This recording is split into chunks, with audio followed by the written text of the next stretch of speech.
Hello children, welcome back to your channel master ji. तो class 9 हम chapter first पढ़ रहे थे, the story of village Palampur. Palampur एक विलेज के बारे है, हमारा इमेजिनरी विलेज है जिसके बारे में हम पढ़ रहे थे कि वहाँ फार्मिंग नॉन फार्मिंग दो तरह की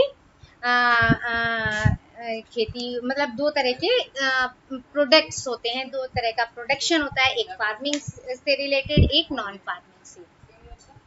लेकिन मेन जो वहाँ का एक्टिविटी है वो है फार्मिंग। तो हमने ये सारी चीज़ें पढ़ ली थी कि वहाँ पालमपुर में क्या क्या चीज़ें, कितनी फैमिलीज हैं, है ना, और वहाँ का ऑर्गेनाइजेशन और प्रोटेक्शन क्या क्या है। ये 4 थे, land, labour, physical capital and human capital.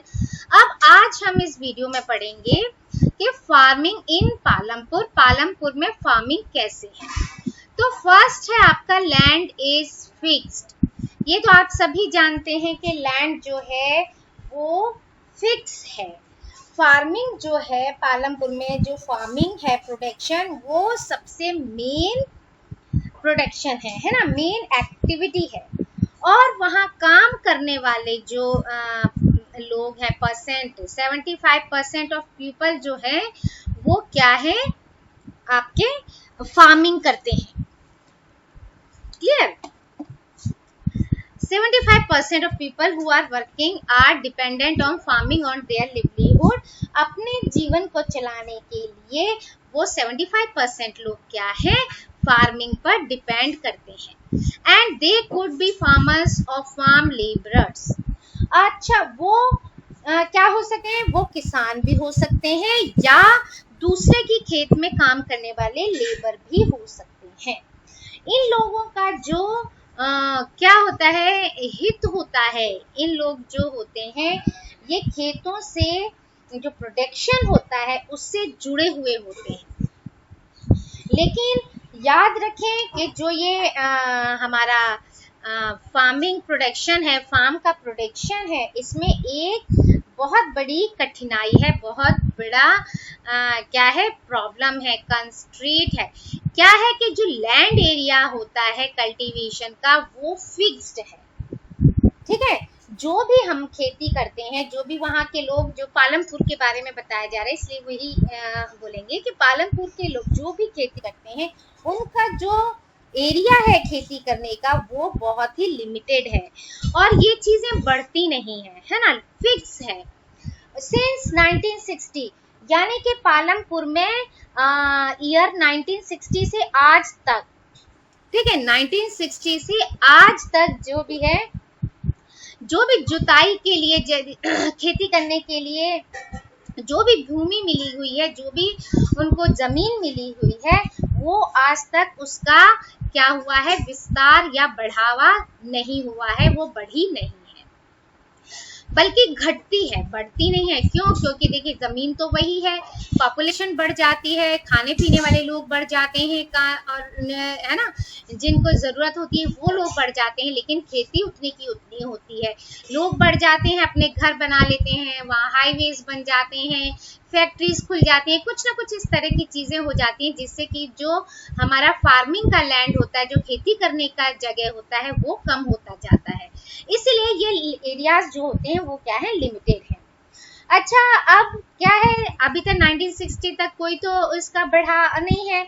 उस समय तक गांव में कुछ बंजर भूमि भी थी, उसको भी इन लोगों ने क्या कन्वर्ट कर लिया, उसको भी कृषि योग्य भूमि यानी कल्टीवेबल लैंड बना लिया।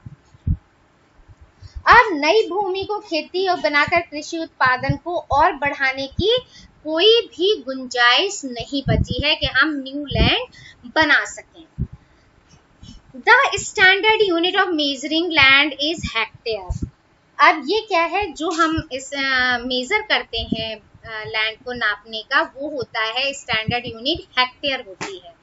Though in the villages you may find land area being discussed in local unit। अच्छा, और जो गांव में जो नापतोल होती है वो होती है बीघा या गुंठा, इस तरह की आपने सुना होगा, ये सारी चीजें होती हैं, ये लोकल गांव के लोग इन्हीं चीज को ज्यादा समझते हैं, हेक्टेयर और ये चीज नहीं समझते कि वो समझते हैं कि ये 1 बीघा है, 2 बीघा जमीन है या क्या है, इस तरह की चीजें वो जानते हैं।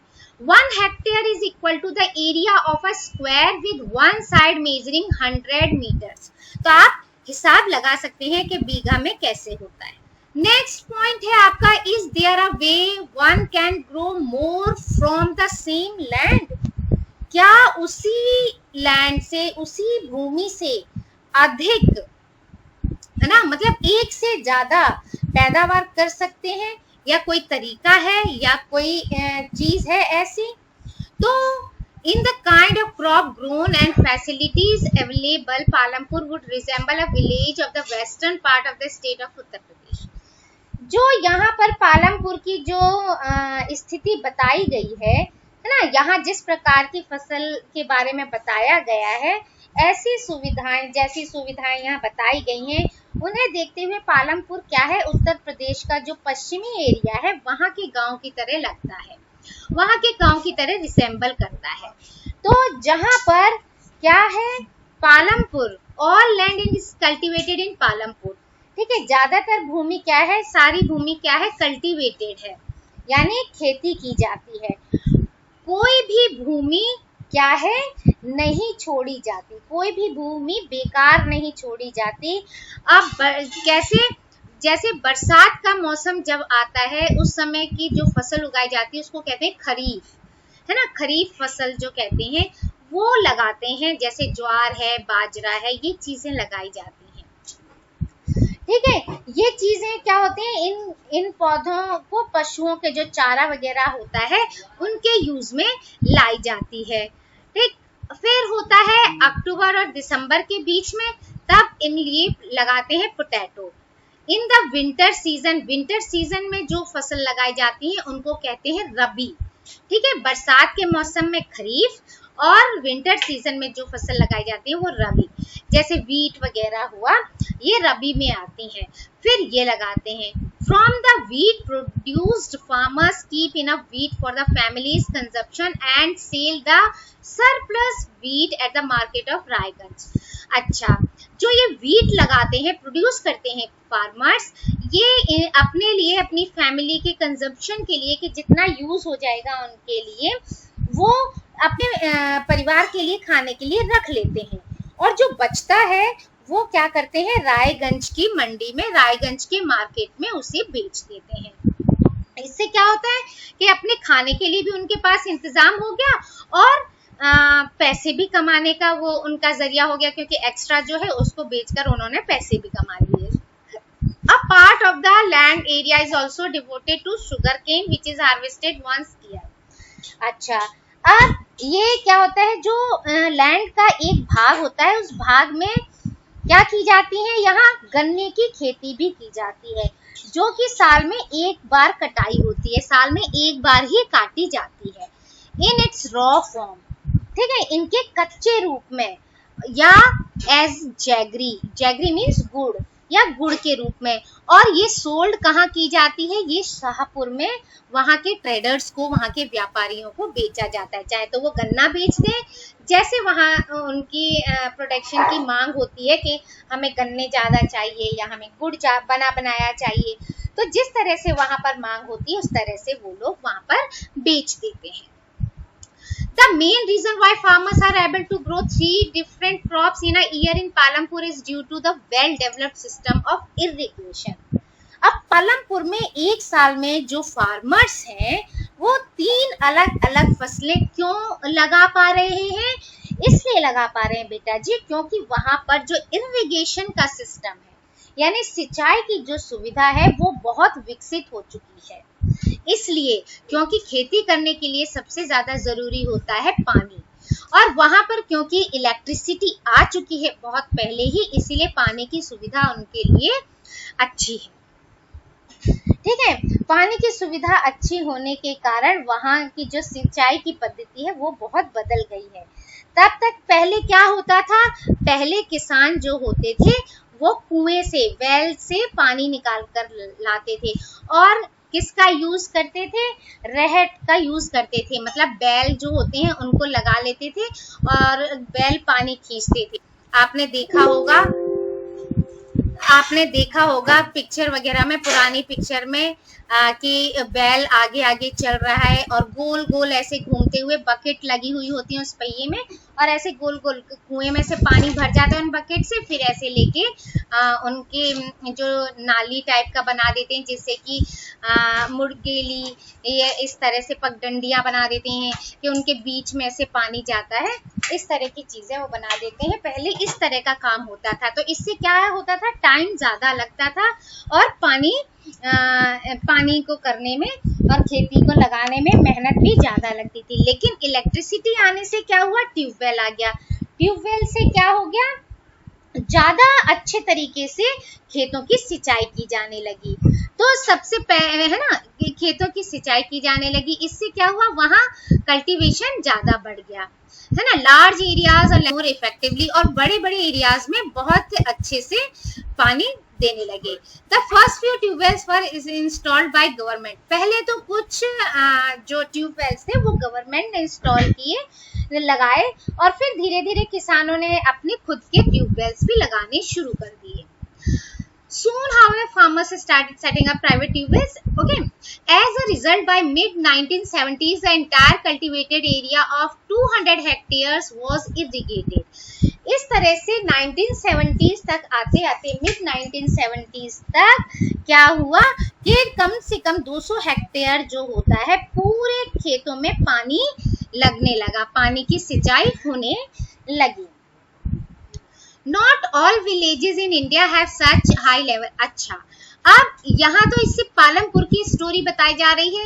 ये चीजें बेटा कुछ विलेजेस में तो है इंडिया के, लेकिन हर जगह ऐसी इरिगेशन की सुविधा नहीं है। नदी के जैसे, apart from the riverine plains, coastal region in our country are well irrigated. ठीक है, जैसे नदी के पास वाले या ऐसी जगह पे तो सिंचाई अच्छी होती है, कोस्टल रीजन है, यहाँ तो अच्छे से सिंचाई हो जाती है।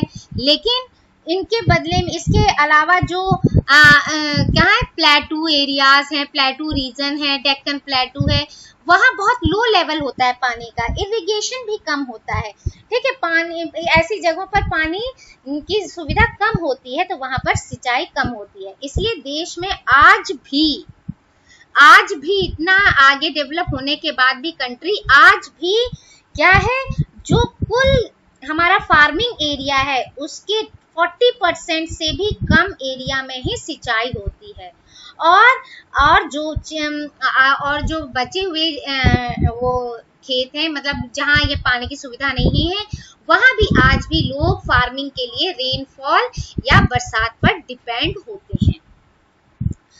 To grow more than one crop on a piece of land during the year is known as multiple cropping. अच्छा, एक साल में किसी भी भूमि पर, किसी भी लैंड पर एक साल के अंदर एक से ज्यादा अगर हम फार्मिंग करते हैं, क्रॉप करते हैं या खेती करते हैं, तो उसे कहते हैं मल्टीपल क्रॉपिंग। उसे क्या कहा जाता है, मल्टीपल क्रॉपिंग, क्योंकि एक से ज्यादा फसल उस जगह पर उगाई जा रही है। ये क्या होती है, लैंड के किसी भी एक टुकड़े पर क्या करते हैं, उधर की प्रोडक्शन को इंक्रीज करने के लिए, है ना, ये सबसे सामान्य, बहुत ही कॉमन तरीका होता है इसको अपनी प्रोडक्शन को बढ़ाने का।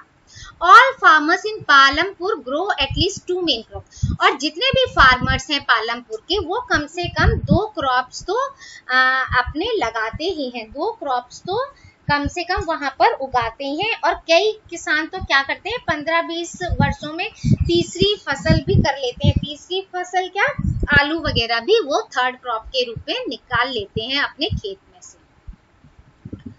अब नेक्स्ट आता है आपका कि इस तरह से हमने क्या देखा, प्रोडक्शन को बढ़ाने के लिए क्या किया, है ना, हमने क्या देखा, प्रोडक्शन को बढ़ाने के लिए एक ही जमीन के टुकड़े पे प्रोडक्शन को बढ़ाने के लिए ये वाला प्रोडक्शन मल्टीपल क्रॉपिंग, क्या ये वाली प्रणाली चालू की। Other way is to use modern farming method. दूसरा तरीका क्या है, हमारे क्रॉप को, फसल को और अधिक लगाने के लिए और अधिक फसल करने के लिए वो आधुनिक क्या है हमारी जो मेथड है, मॉडर्न फार्मिंग मेथड यूज करना।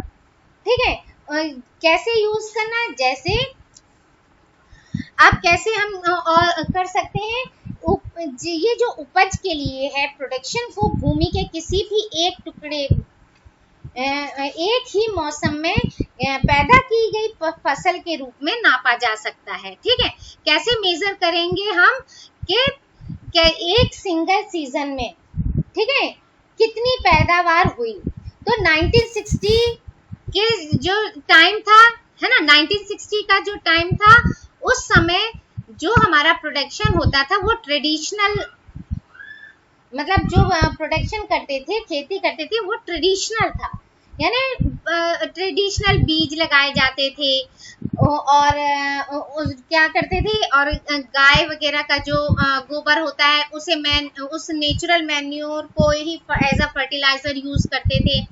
तो ये चीजें क्या थी, पहले जमाने में ये चीजें की जाती थी, इसलिए फसल उतनी ज्यादा हमारी नहीं हो पाती थी। लेकिन क्योंकि आधुनिक प्रयोग करने लगे, मॉडर्न हम टेक्निक यूज करने लगे, इसलिए क्या हुआ कि हम मॉडर्न टेक्निक यूज करने के लिए, जैसे अब गोबर वगैरह नहीं यूज करके हम क्या करते हैं, अब क्या यूज करने लगे, ट्रैक्टर यूज करने लगे और जो फर्टिलाइजर्स यूज करने लगे।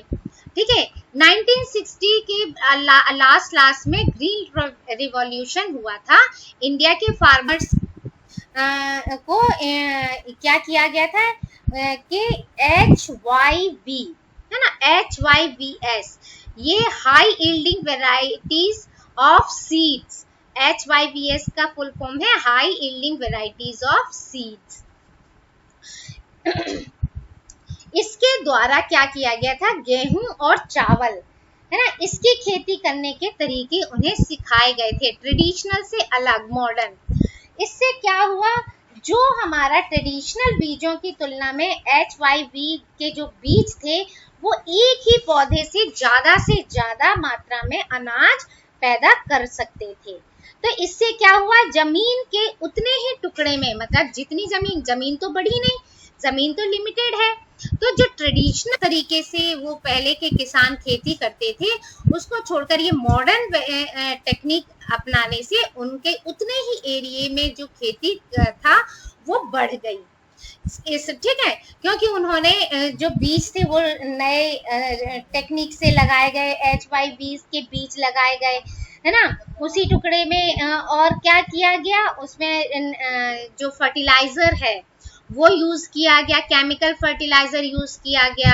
अच्छा, इनसे ये सारी चीजें तो बहुत हुई, और ये ज्यादातर कहाँ पर हुआ, पेस्टिसाइड यूज किया गया। ठीक है, इस तरह से अब इन अधिक उपज केवल अति उपज, मतलब बहुत उपज होने लगी, बीजों का, सीड्स का, सिंचाई का, रासायनिक उर्वरकों का, और इन जो क्या है पेस्टिसाइड यूज करते थे, इससे बहुत ही अच्छे रिजल्ट आने शुरू हो गए। अब हायर यील्ड होने लगी। ये ज्यादातर कहाँ पर किया गया, ये था farmers of Punjab, Haryana and western Uttar Pradesh were the सबसे पहले ये मॉडर्न फार्मिंग इंट्रोड्यूस की गई पंजाब, हरियाणा और उत्तर प्रदेश, वेस्टर्न उत्तर प्रदेश के कुछ क्षेत्रों पे। अच्छा, इन क्षेत्रों के किसानों ने क्या किया, खेती में सिंचाई के लिए ट्यूबवेल्स, ठीक है, और HYV seeds, chemical fertilisers, pesticide, ये सारी चीज प्रयोग की।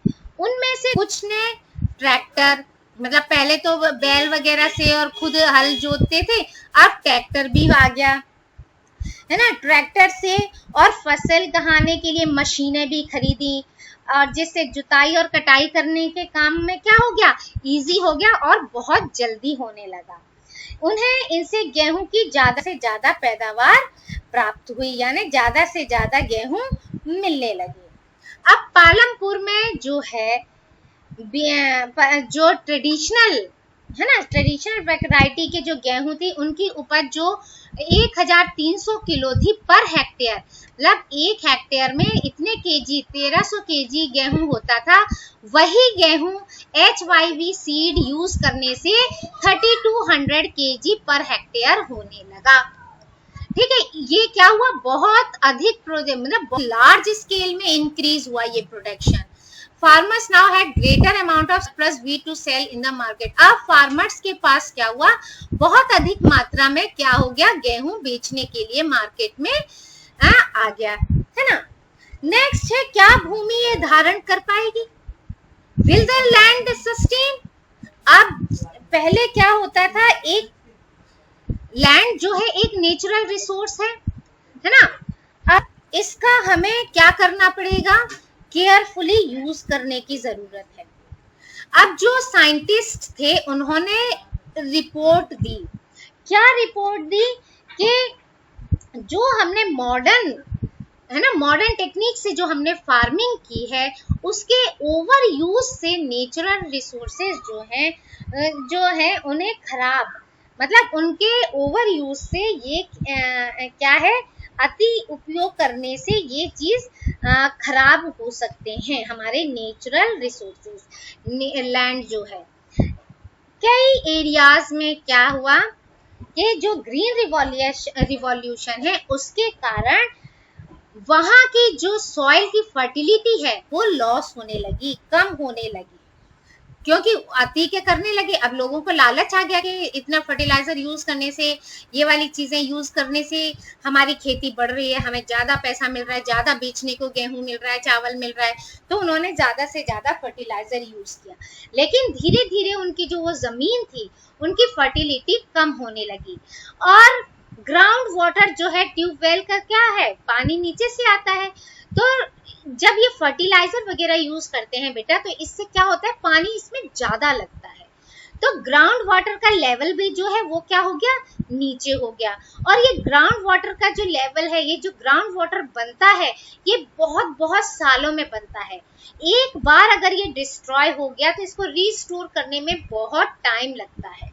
तो हमें अपने एनवायरमेंट को अपने ये बचाने के लिए, है ना, कृषि का जो आगे फ्यूचर का डेवलपमेंट है जो, उसको बचाने के लिए, उसे सुनिश्चित करने के लिए हमें पर्यावरण की क्या करनी पड़ेगी, देखभाल करनी पड़ेगी। ठीक है, अब आगे और भी पॉइंट्स हैं उसे मैं बताऊंगी दूसरे वीडियो में, हम आगे के पॉइंट्स नेक्स्ट वीडियो में पढ़ेंगे। इस वीडियो में इतना ही।